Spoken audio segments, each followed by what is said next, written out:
High everyone, welcome back to my channel. कसे आहात तुम्ही सगळे? होप तुम्ही सगळे छान असाल, मस्त असाल, आनंदी असाल.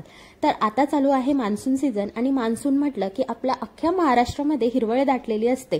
दरी खोऱ्यातून छान असं पाणी वाहत असतं आणि मग असं विचार येतो की कुठेतरी बाहेर धबधबा पाहण्यासाठी जावं. आज आम्ही चाललो आहे ठोसेघर वॉटरफॉल. चलो ठोसेघर वॉटरफॉलचा ऑलरेडी मी लॉंग व्हिडिओ तुमच्यासोबत शेअर केलेला आहे, पण तो खूप लॉंग असल्यामुळे काही जणांची मला रिक्वेस्ट आली की प्लीज त्याला शॉर्ट करून पाठव. मग मी तुम्हाला आता डायरेक्ट शॉर्ट व्हिडिओमध्ये घेऊन जाते. आणि हे बघा, आजूबाजूला असं नयनरम्य दृश्य तयार झालेलं आहे, जिथे तिथे वॉटरफॉल निघालेले आहेत.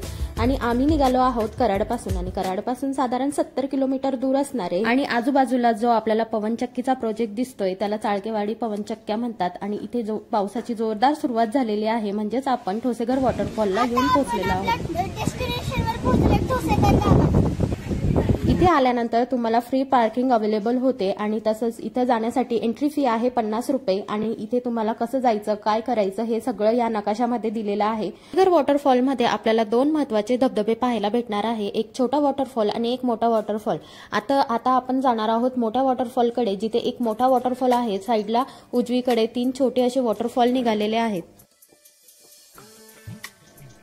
एंट्री गेट पासून साधारण 500 मीटर आपल्याला पुढे चालत जावं लागतं आणि चालण्यासाठी छान अशा पायऱ्या पण बनवलेल्या आहेत. वॉटरफॉल बघण्यासाठी मेन तिथे एक स्टेज बनवलेला आहे, जिथून आपण निसर्गाचं सौंदर्य बघू शकतो. तर हा आहे मोठा वॉटरफॉल आणि सह्याद्रीच्या डोंगर रांगामधून दख्खनच्या पठारावरून आपल्याला हे पाणी पडताना दिसतंय. आणि इथे तुम्ही माझ्या मागे बघू शकतात की 3 छोटे असे वॉटरफॉल निघालेले आहेत आणि यालाच छोटं वॉटरफॉल म्हणतात. ते बघण्यासाठी आपल्याला अजून थोडं लांब चालत जावं लागणार आहे आणि खूप भारी दिसतो तो पण वॉटरफॉल जेव्हा आपण जवळून बघतो.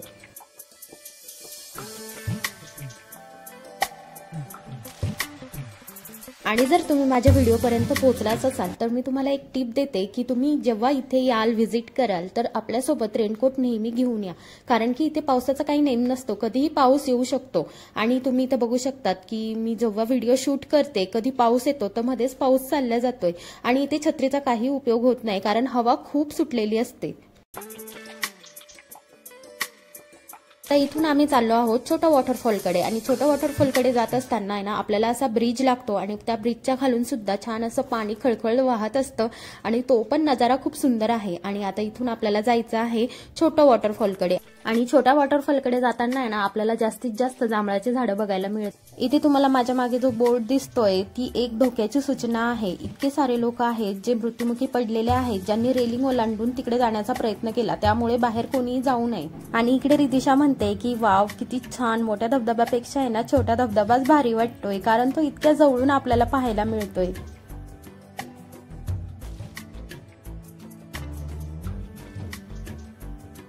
वॉटरफॉल जवळून बघण्याचा आनंद काही वेगळाच. म्हणजे लांबून हाच वॉटरफॉल आपल्याला दिसत होता आणि आता तो आपण जवळून बघतोय. इथे मुलं पण किती छान मस्ती करतायत. आणि ह्याच वॉटरफॉलच्या साईडला आहे ना एक गुफा आहे, पण ती आता बंद ठेवण्यात आलेली आहे.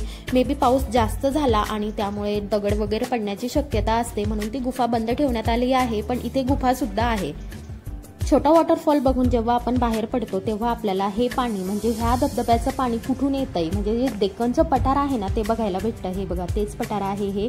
आणि इथून पूर्ण तुम्हाला दिसतंय की हे पाणी कुठून वाहत येतंय आणि पाण्याची तीव्रता बघा किती जास्त आहे.